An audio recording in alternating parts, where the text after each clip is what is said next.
Assalamualaikum warahmatullahi wabarakatuh. Selamat siang dan salam sejahtera bagi kita semua.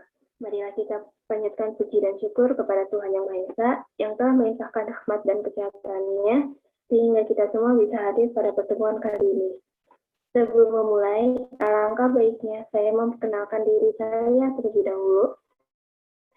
Nama saya Anggun Naswa Dua Nurahmi, perwakilan dari F20. Di sini saya tidak sendiri. Di sini saya lagi. Mari kita memulai memasuki bagian urutan acara. Pada urutan acara hari ini terdapat 8 topik yang akan dibahas oleh tim F20. Yaitu terdapat introduce, perkenalan diri, proposal, penetapan fee, perancangan sistem kerja, perbaikan sistem kerja, dan yang terakhir adalah pengukuran performasi sistem kerja.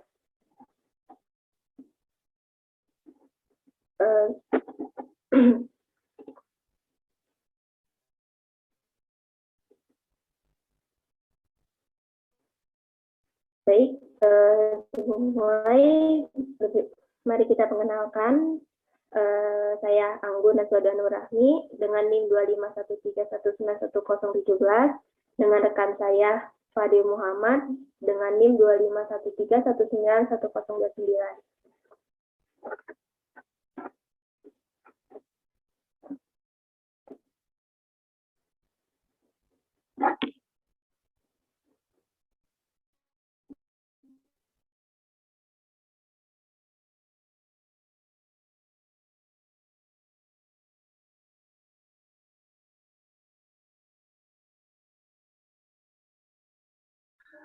Lanjut ke pembahasan selanjutnya, pembahasan tentang proposal.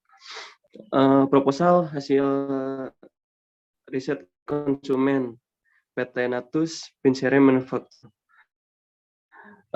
Identitas perusahaan sendiri, nama perusahaan PT Natus Pincere Manufacture, alamat perusahaan Jalan Bengawan nomor 125, Bandung 40114, nomor telepon 022-873-01919, dan alamat emailnya nafimanufaktur@gmail.com. Lalu situs kami sendiri yaitu www.nafimanufaktur.november 2000, jenis usaha manufaktur. Lalu status perusahaannya yaitu swasta. Jumlah tim kerja yaitu 150. Visi perusahaan kami sendiri yaitu menjadi korporasi global terkemuka melalui disverifikasi dan integrasi usaha berbasis manufaktur. Lalu misi perusahaan kami sendiri yaitu menghasilkan produk-produk berkualitas dengan memaksimalkan nilai tambah melalui praktek-praktek industri terbaik dan operasional.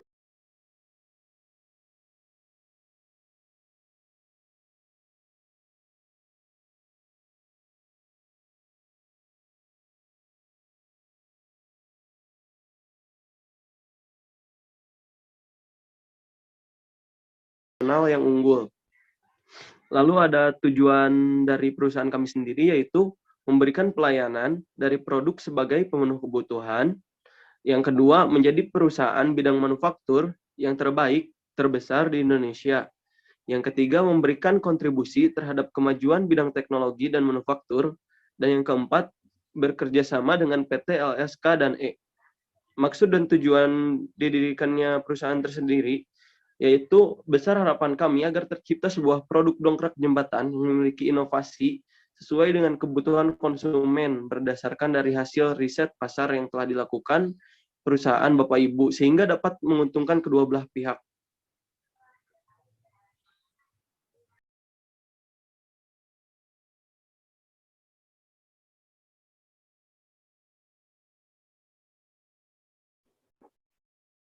Pada penetapan tujuan perancangan,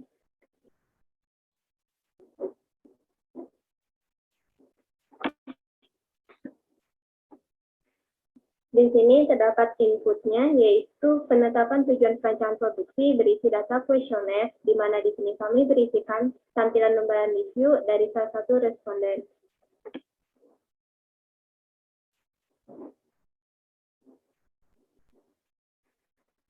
Kuesioner yang didapat,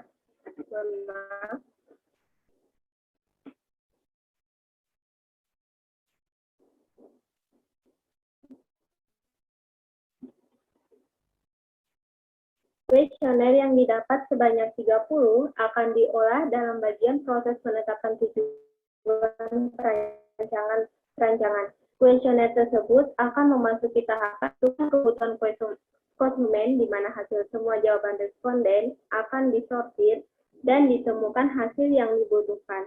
Setelah itu membuat pohon tujuan untuk menentukan klasifikasi tujuan. Dan dibuat juga black box.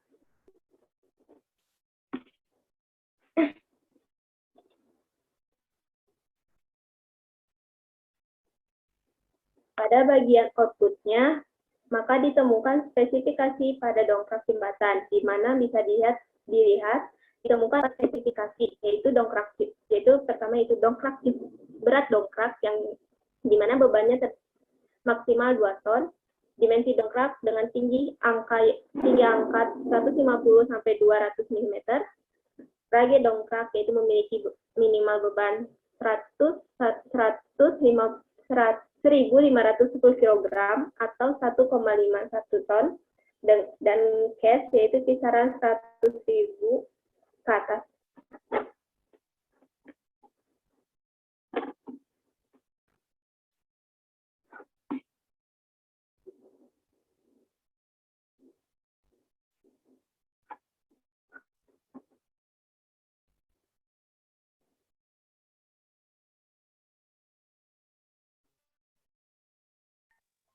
Lalu masuk ke proses perencanaan produk.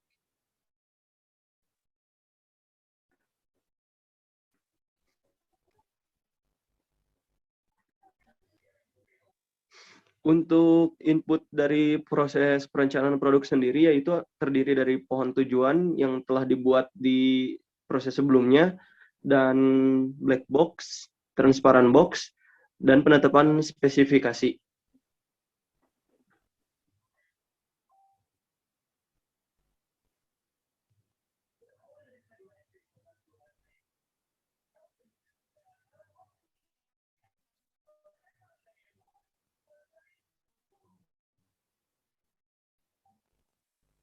Sendiri, yaitu penetapan karakteristik engineer dan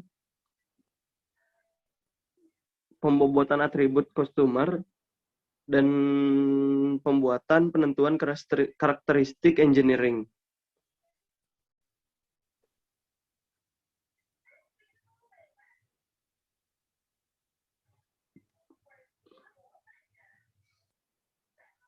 Dibuatnya rekapitulasi alternatif yang nantinya juga akan diproses ke proses selanjutnya. Dan outputnya sendiri yaitu ada sketsa produk.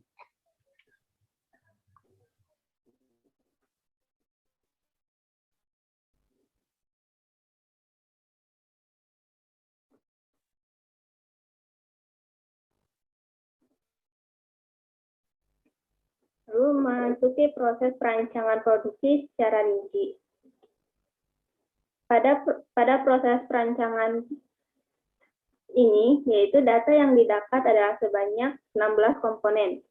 16 komponen ini akan disusun sesuai bagian yang bisa dilihat dengan struktur produk yang ada di slide.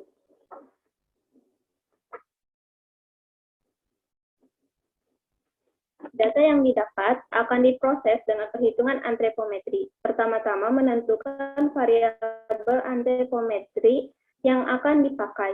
Di sini menggunakan 4 komponen, dengan variabel antropometri terdapat 5 variabel. Bisa dilihat di slide, di mana di sana terdapat keterangan kenapa menggunakan variabel tersebut, pada data yang dipakai. Di sini kami mengambil salah satu pengujian, yaitu bagian tadi. Data pengujian akan dilakukan uji kecukupan data dan keseragaman data, di mana data yang akan diolah berada pada data yang terkendali atau tidak terkendali. Pengujian lebar jari dengan menggunakan SPSS, di mana data sudah cukup dan data terkendali, maka akan dilakukan perhitungan data persentil. Setelah melakukan pengolahan data, maka ditemukan hasil perhitungan dimensi manjur produk. Dari semua perhitungan persentil, pengujian akan dipilih dari 5%, 50%, dan 95%. Untuk menentukan ukuran manjur dan hasil yang didapat, ada di slide, yaitu panjang komponen, lebar komponen, dan tinggi komponen.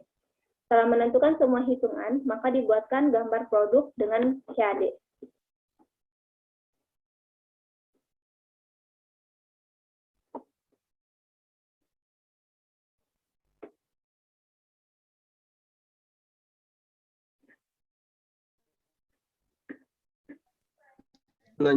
Selanjutnya mengenai perancangan sistem kerja.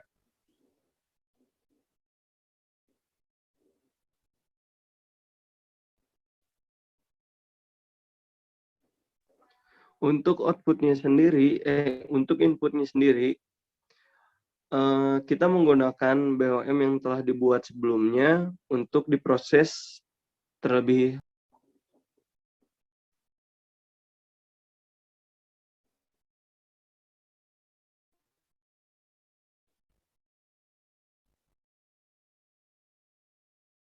lanjut. Lalu melakukan inputnya sendiri, yaitu pengujian data dengan Excel yang hasil dari proses sebelumnya, yaitu uji keseragaman,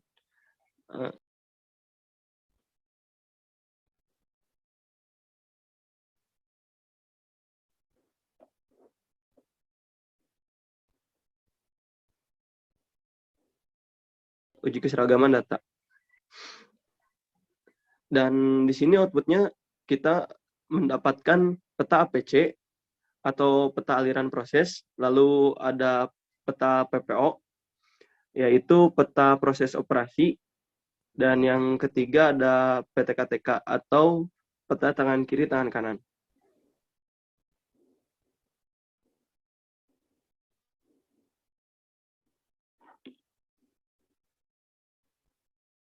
Dan sekarang perbaikan sistem kerja. Suatu sistem kerja pasti tidak ada yang sempurna, maka diperlukan yang namanya perbaikan sistem kerja. Pada perbaikan sistem kerja di sini, kami melakukan pengamatan dengan menggunakan metode 5W1H dan 5Y. Dalam 5W, kita membuat pertanyaan apa yang menghambat proses perakitan, lalu mengapa itu bisa menghambat. Yang ketiga, siapa yang seharusnya melakukan perakitan. Yang keempat, kapan perbaikan perakitan dilakukan. Dan yang kelima, how adalah bagaimana solusi agar tidak terjadinya terserah. Untuk why, yaitu kasus yang kita amati adalah proses perakitan yang memakan waktu yang lama.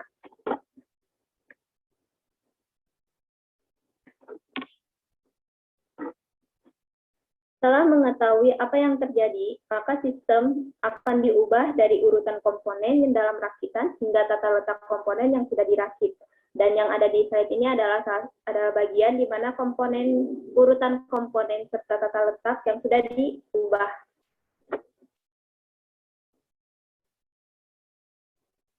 Maka terjadilah perubahan juga pada peta PPO, peta perakitan, dan peta tangan kanan dan tangan kiri, di mana waktu yang diberikan lebih kecil dari waktu proses sebelumnya.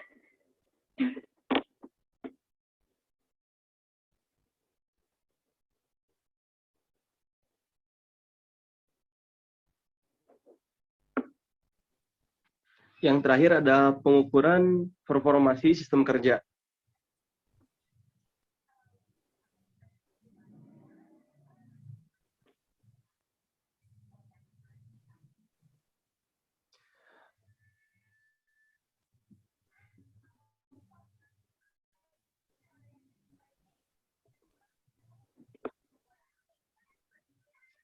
Pada pembahasan kali ini, inputan yaitu PTKTK yang telah dibuat dari yang sebelumnya dan PTKTK yang dibuat usulan dijadikan input pada proses kali ini.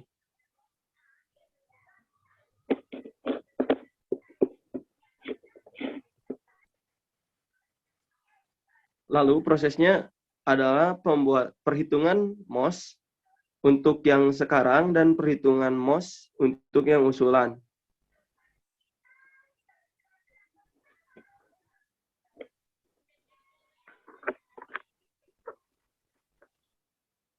Lalu di prosesnya sendiri ada perhitungan kelonggaran juga untuk yang sekarang dan yang usulan.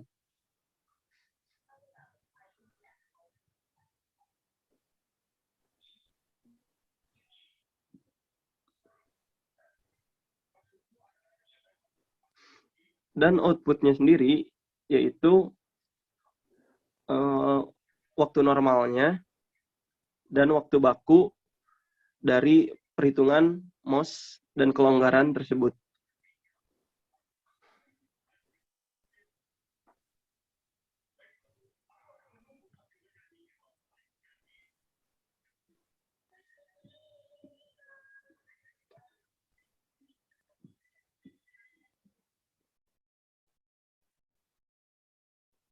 Sekian presentasi dari kelompok R20. Maaf apabila ada kesalahan dalam ucapan yang memungkinkan kurang jelas atau terlalu cepatnya kami. Kami minta maaf sebesar-besarnya, dan apabila materi yang kita sampaikan kurang jelas, kami sekali lagi minta maaf. Sekian presentasi dari kami. Wassalamualaikum warahmatullahi wabarakatuh.